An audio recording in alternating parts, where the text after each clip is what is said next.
right, Animal Commissioner, let me go straight to the questions we have for you. It's short of the press briefing after the ESCO yesterday. Of course, the state government says that it has advanced plans to upgrade the ABIA Hotels Limited. We have one in Aba, one in Omaha. So, what are we to expect in terms of this upgrade? We want Enyimba Stadium, Enyimba Hotels, Aba, and now ABIA. What's happening? Okay, thank you, Francis. It's a deliberate strategy on the part of the government to revitalize moribund companies across the state and the assets of the state that have been left wasting over the years. And some assets as well we found out were either cornered by people at the expense of the people, or were given away in quotes to people, on terms that were not in favor of the state and its people. So what this government has come to do is to ensure, one, that these assets of the state that are wasting are revitalized and probably handed over to those in the private sector who are better positioned to run companies. The government will always say government has no business in business, but we still have business in business. And what it means is that we are not cut out to spread ourselves thin trying to run companies. There are people who would believe have what it takes to run companies. The government will have an interest in what they're doing and ensure that those companies are run profitably for the benefit of Abians, and that they create jobs. Such companies will create jobs, job opportunities for Abians. Such companies will pay taxes to government of the state. So the government is deliberate in the plans. Of course, some other companies like moribund companies like the Abatex Mill, the Modern Ceramics. All these companies and the plans and the pipeline to revitalize them. Even private ones who've gone ahead to, for instance, Star Paper Mill that was owned by late Chifunda Nakalu. We've gone ahead to take over that company, courtesy of the approval granted the state government by AMCON. And that's Asset Management Company of Nigeria. Yeah, so we've gotten that back, and once government puts the company back on its foot, investors will come, and government will have to deal with them, and the companies will be bought or taken over, and investors will come in, and probably what the government will do is just to own a little stake in such businesses. And it's deliberate. Government wants to have a leg inside the boardrooms, not necessarily to come and control the companies, because we know we have people who are better positions, people who work with the profit motive in mind. So they will run those companies, make them viable, and for themselves and for the state. It's a win-win thing. So it's in that spirit that government wants to revitalize ABIA Hotels. You can see that ABIA Hotels has not operated at its full capacity and potential. It's the same for ABIA Hotels in Aba. And there's one in Arochukwu. Wow. Yes. First time I never knew about that. I never knew We have one in Arochukwu. Wow. So these are things we have in the state that have been wasted, but this government is going all out to get at these companies, find out what happened, where they are today, and bring them back on their feet. But the most important thing is that when these companies are revitalized, they will create opportunities for our people in terms of employment opportunities, in terms of business, and economic, and upsurge in economic facilities. Of course, tourism, hospitality, the tourism and hospitality industry is one that the government is focusing on. And that's the reason I know you mentioned the Enyimba. Yes, that's the reason for revitalizing Enyimba. The government wants to play very big in the tourism and hospitality industry, but not really. We will bring in experts, just like the government is bringing in Radisson, more profitably to the benefit of our people. So that's the whole idea behind the recovery of ABIA hotels, and this same plan will run through all the ABIA hotels in India. All right, before Kichi comes in, I saw something on social media this morning pointing to the fact that ABIA Hotel, there was one normal, it's on lease. So I don't know how government is handling that matter. Government will always have a way around issues. Government can buy out people who are on lease, who have government property on lease. And don't forget that from where we're coming from, a lot of things were not done, professionally and above board. So sometimes government may look into a lease and find out that that lease weighs against the interest of the people of the state, against Abians, but to the benefit of those who acquired those properties or the people who have such long leases. So government looks at these issues and treat them on their own individual merit.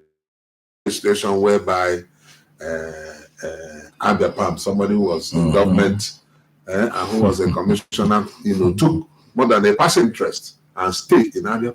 This government does not want to see such things happen. Yeah. State assets should take assets to so many other government assets. A lot of them were not acquired with the best of intentions. They were just more or less imposed, taken away by people, like spoils of war. So that's what this whole thing is all about. Okay. Government will get around it. But one thing I can assure you is that this government thinks about people. This government is compassionate. Even where we find out that a few things were not well done, the government will call you and sit down with you and say, okay, this happened, but we're not going to leave you. Yes, you can take that to the bank that His Excellency will not do that. I mean, there have been examples. You could see even ABIA hotels, that's Enyimba Hotel, the ownership. Abbas Chamber of Commerce, all the people were there, but government went in, and at the end of the day, they were bought out more or less because over the years they could not run the states and all that. And ABIA hotels, for instance, now needs a lot of injection of funds to bring it up to a certain level. So much space there. So the person or persons who are running, who have this lease, may not have what it takes to turn the place around. So, like Igbos will say, "Kamehim gabana home." So, government will give them a deal. I believe they will refuse. They will refuse and make them happy. They take over these companies and take them up to a certain level that will benefit our people. Yeah. Okay, thank you very much, Honorable Commissioner, for that detailed explanation. Also, from the ESCO yesterday, we heard that training will soon commence for the successful candidates in the ABIA Tech Rise ICT training cohort 2. So, can you further shed more light on this development? The ABIA Tech Rise cohort 2 training will commence on the 25th of this month. Following the successful execution and delivery of the first cohort, the activities for the second, over time, they've been screened, and about 850 of them were screened, and that's applicants across the state, and all their papers and qualifications have been looked into across the 17 local governments. These people are emerging. They're not just emerging from the state at the state level.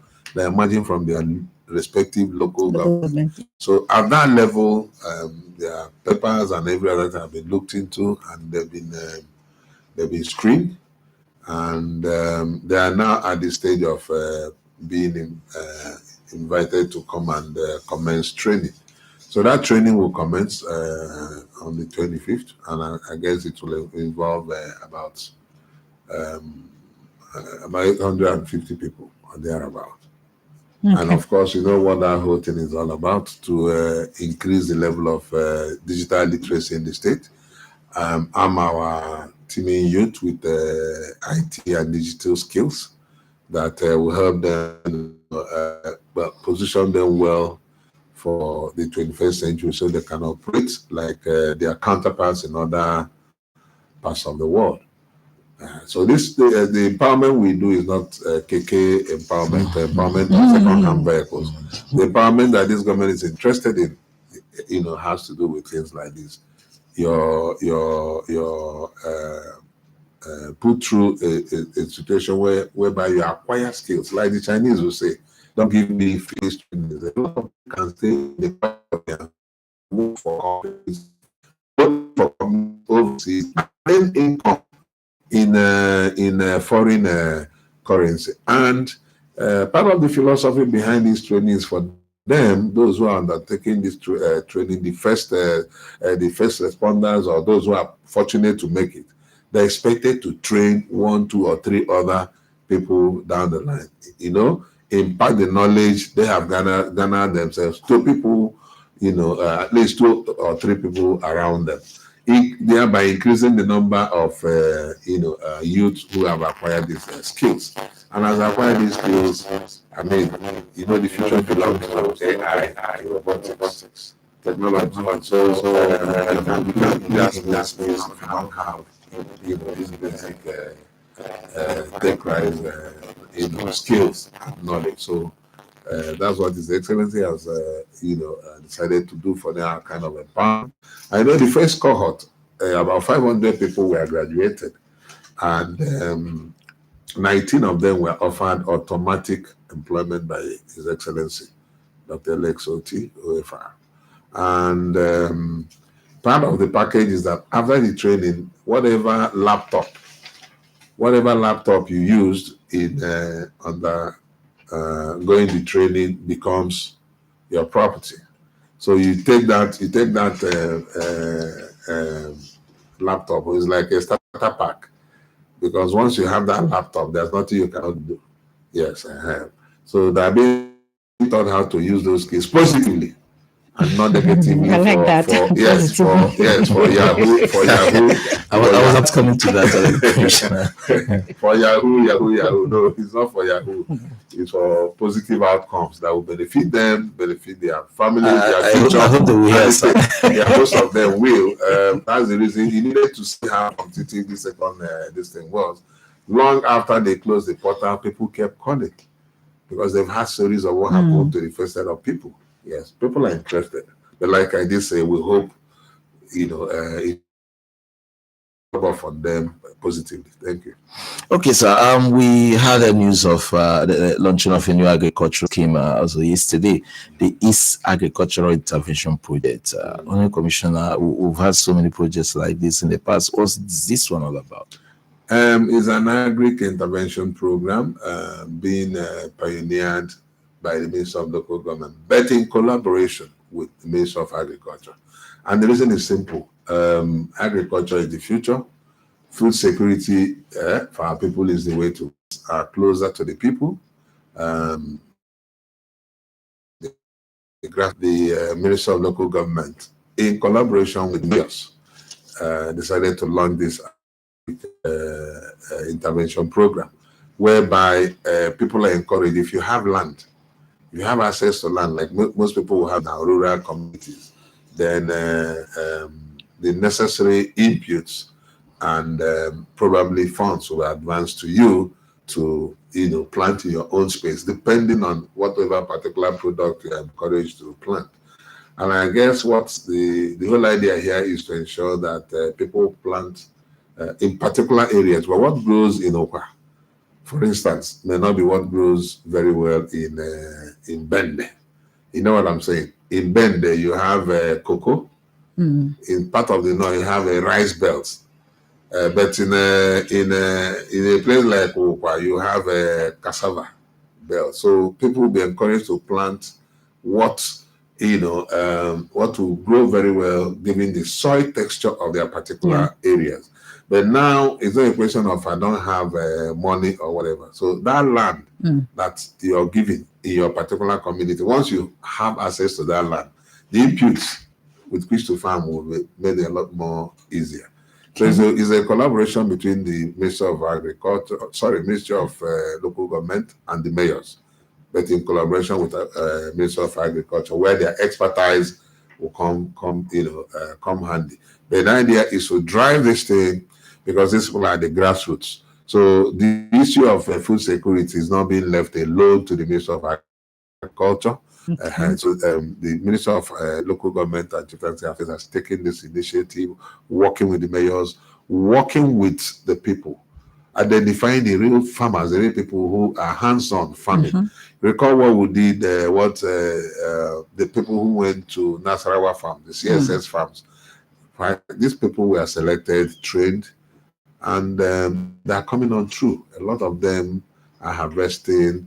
And training more people. Training more people, and those who are harvesting from their farms, the Ministry of Agriculture went to capture them into different kinds of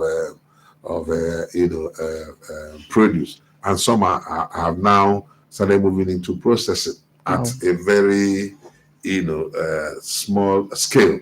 But then that points to what the future holds, for us in that sector. So. That's a very good initiative. A lot of people are wondering what are these local governments doing and all that. Besides infrastructure and every other thing they're doing, they're backing up massive food production, so that agriculture is the future. If you have a situation whereby food is on the table, there's a whole lot of produce to sell. People make money. Then people have enough on their table. You have less issues because most of the struggles that people experience has to do with how do we put food on the table. So if it's made easy for virtually every person and that grassroots level to have this ability to put food on their table, more than half of their problem would have been solved. Definitely. That means people don't go to bed hungry. At least they will eat, and every other thing will be added onto them. So that's the essence of that program. Okay, quite impressive. Thank you. Now, from the ESCO briefing yesterday, we also got the good news that the state government has fully delivered and installed material testing laboratory to guarantee the standard and integrity of buildings and its materials in ABIA. Honorable Commissioner, do we really take that as an end to cases of building collapse in God's own state? You can go to the bank with that. The material testing lab is one of those ideas that this government promoted at the onset, where you have a lot of eggheads in government who are always thinking positively about the good of the people. So even before we experienced collapsed buildings, there was this need to say, okay, even government buildings, government structures, we need to test materials for them. We need to be sure that they are well built and all that.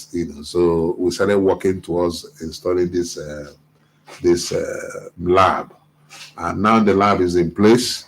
The lab will do so many things. The lab will get involved in concrete testing, soil testing, aggregate testing, asphalt, flexible pavement testing, steel reinforcement, and the one they call non-destructive testing, field testing, among so many others. So this is an engineering stroke construction facility, whereby for everything you want to do in construction, for anything you want to do in terms of roads, soil, you have a lab to test and be sure of the integrity, of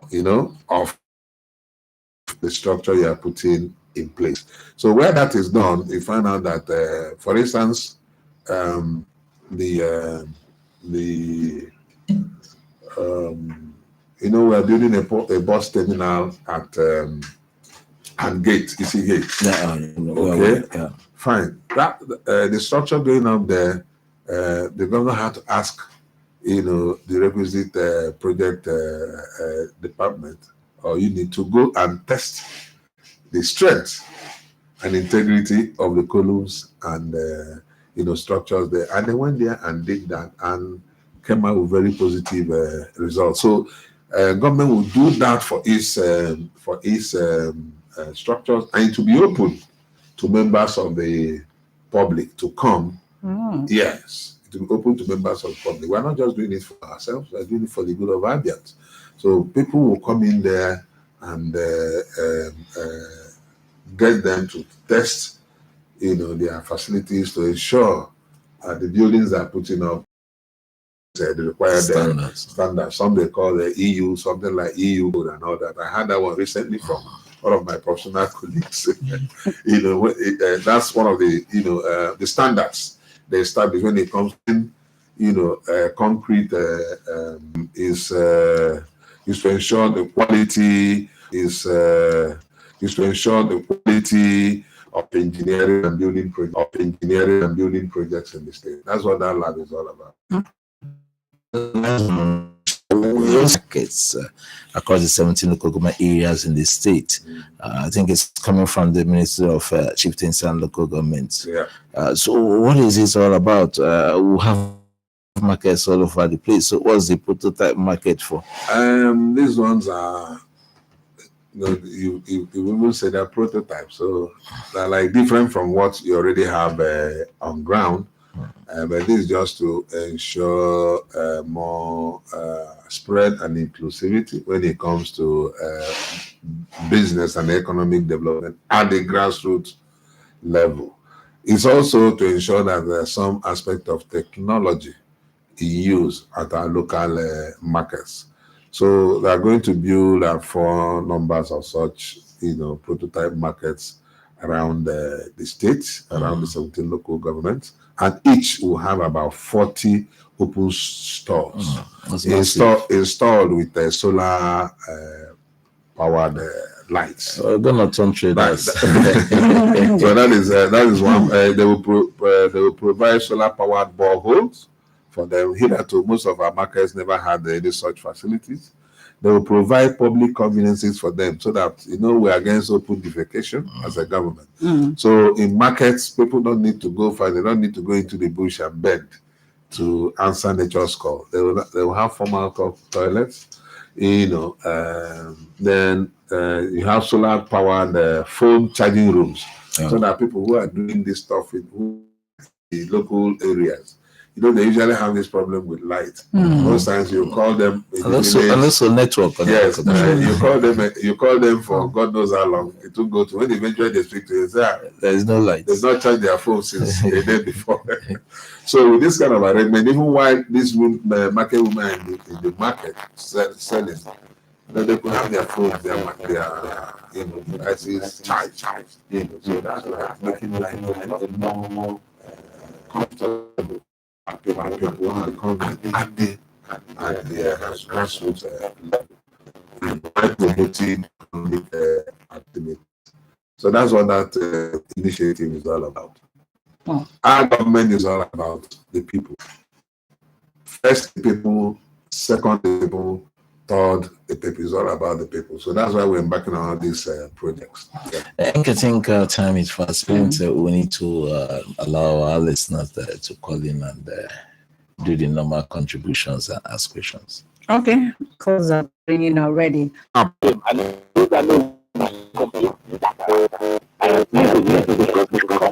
See where you go we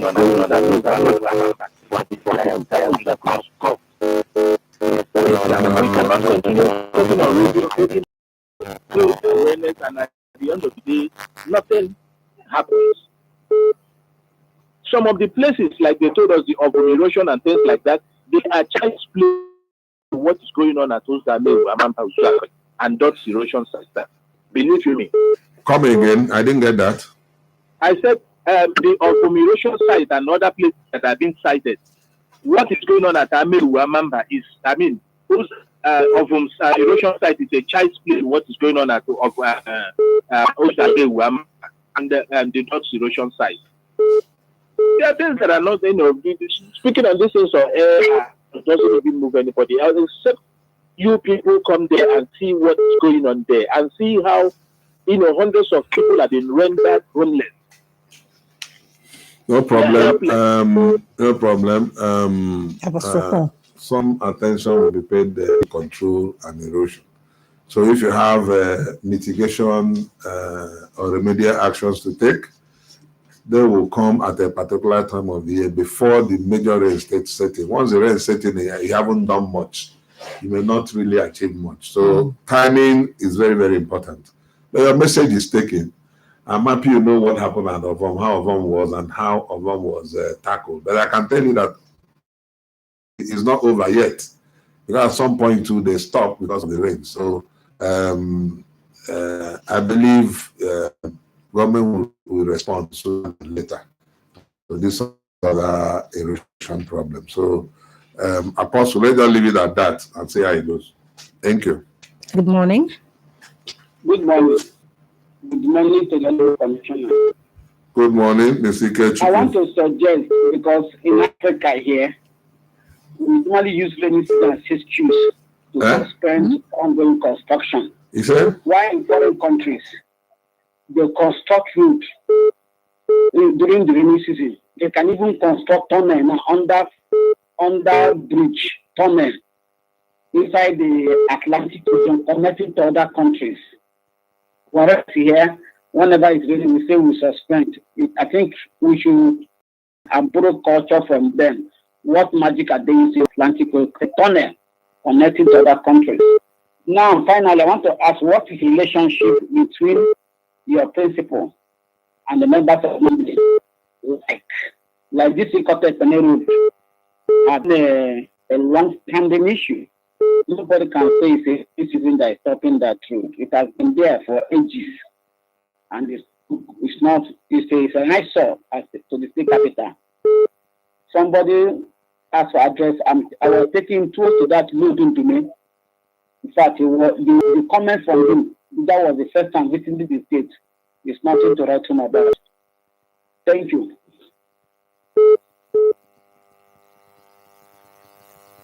Issues erased. You are trying to compare apples and oranges by talking about construction of bridges. We're subnational now. We're not a country. So if we have to carry out the kind of construction you're talking about, even our whole, the whole money we make as a state in a whole year cannot even put a pillar to that kind of gigantic project. But having said that, our comparing road construction and erosion control are not exactly the same. Even during the rains, our contractors were still at site working. But here we are talking about erosion. We are talking about holding down rainwater flood, that has devastated a place. So there are two different things. And why I want to sympathize with those affected. We'll only do what is needful as a government. At the appropriate time, help will come. Like I did say, yes, during the rains, we are constructing roads. The construction of roads, I actually say, at what particular levels were those road constructions compared to an erosion site that from the accounts given by Apostle Ikechukwu has, swallowed the homes. So it's not something you just come and start that way to handle. You might not really survive. And the idea of road, yes, as a government, we don't discriminate between state and federal roads. I say once those roads are here, that Ikote road is a federal road, and that contract was given to a company called Heartland that has refused to deliver before now. But there's a stretch.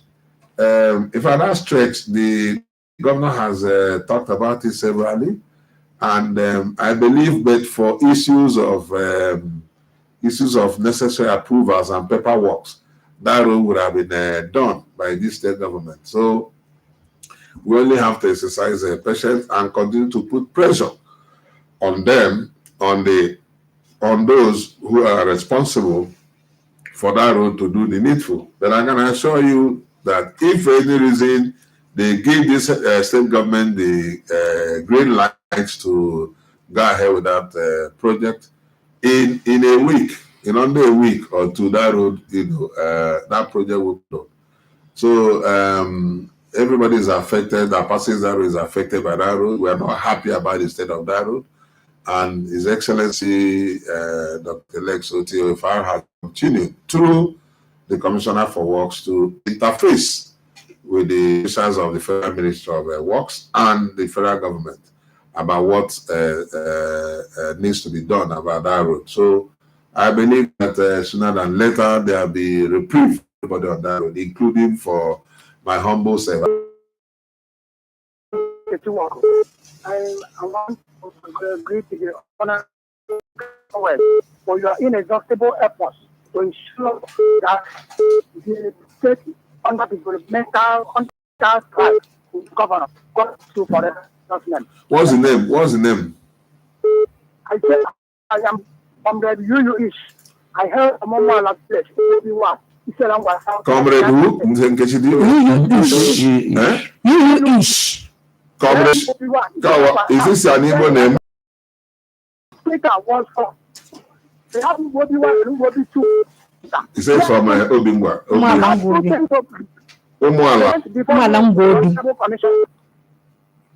Ish. Two things to present before you.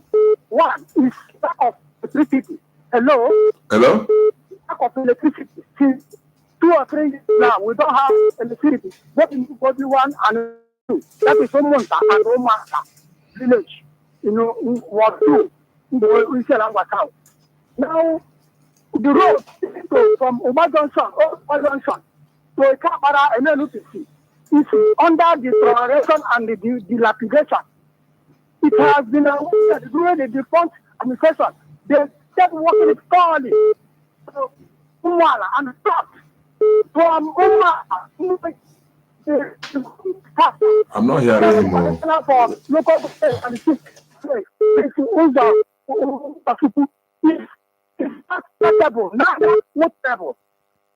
People are falling every day. So, Can you call back? Your line is breaking up. We're not hearing you very well. Honorable Commissioner, I am demanding that you will have a special attention on that road from Obadan shop to Ikabara. And we don't have electricity here in Ngwobi too. What junction? Okay, sir. To Ikabara. From the Ish. Okay, so no light from Uba Junction to. Ngwobi 1 and Ngwobi 2. Okay. Our transformer was under the installation. It is destroyed. It's not working. Okay. So we need your urgent attention, sir. Okay. I wish you can. Hello, Comrade Ish. Hello. I wish you can send me a personal message on WhatsApp detailing these things you talked about, because I didn't quite hear you. Can you do that? It's not even hearing. It's not hearing that. It's not listening. Yes. Can you? Yes. Can you send a message to me? Okay, sir. With this send it through this number and say care of honor. Yes, say for me. Whatever you just spoken about now, send the message here. It will get to me. Now. I will send it as a WhatsApp message or text, okay? Okay, sir. God bless you. And you too. And you too. Thank you. So it's our time is fast spent. It seems we'll just have to curtail the calls. We'll cut next week. Honorable Commissioner of Schools resumed yesterday across the state. Our new brand new teachers are expected to have resumed the job. Any words of advice to teachers, parents, students, and people alike as this brand new academic session kickstarts? Yeah, let me charge ABIANs, particularly, like you said, our parents, our teachers, and most importantly, our students, to complement and reciprocate all the efforts that this government is making in the educational sector. His Excellency, if you recall, the emergency education. That is the sector that also the accused. That is the sector where about percent our budget every year is dedicated to. So government is doing everything possible to improve the standards in our educational sector, continue to take to higher levels, both from the side of infrastructure, to the side of teachers, to the side of the students, the curricula in the school. So it's a whole combination of efforts. So what they need to do is, as government makes all these efforts in the educational sector, let all the stakeholders involved play their part. Let the students be attentive in class, be disciplined and study. Let the teachers go all out to avail the students, with the right knowledge, and teaching them what is right to be taught and what is right to do in terms of attitude. Then for the parents, let them do their best to continue to support their works. Then for our private, see what the government is doing.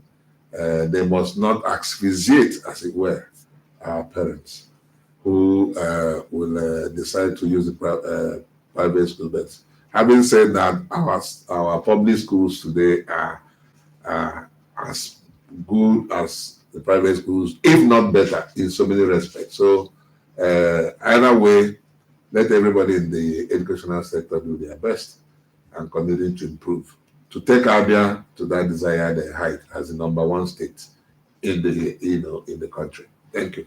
All right, it's on that note that we'll have to pull the curtains on today's program. Of course, we'll be hearing from the Honorable Commissioner for Information at the State, Prince Okekan. It's been my pleasure having you on the program, sir. Thank you, Francis. Thank you for having me. All right, my colleague Uncle Nkechi. Thank you, Francis. Honorable Commissioner, thank you for coming on the show. Thank you, Nkechi, and to our listeners, remain blessed and do have a good day. See you next week.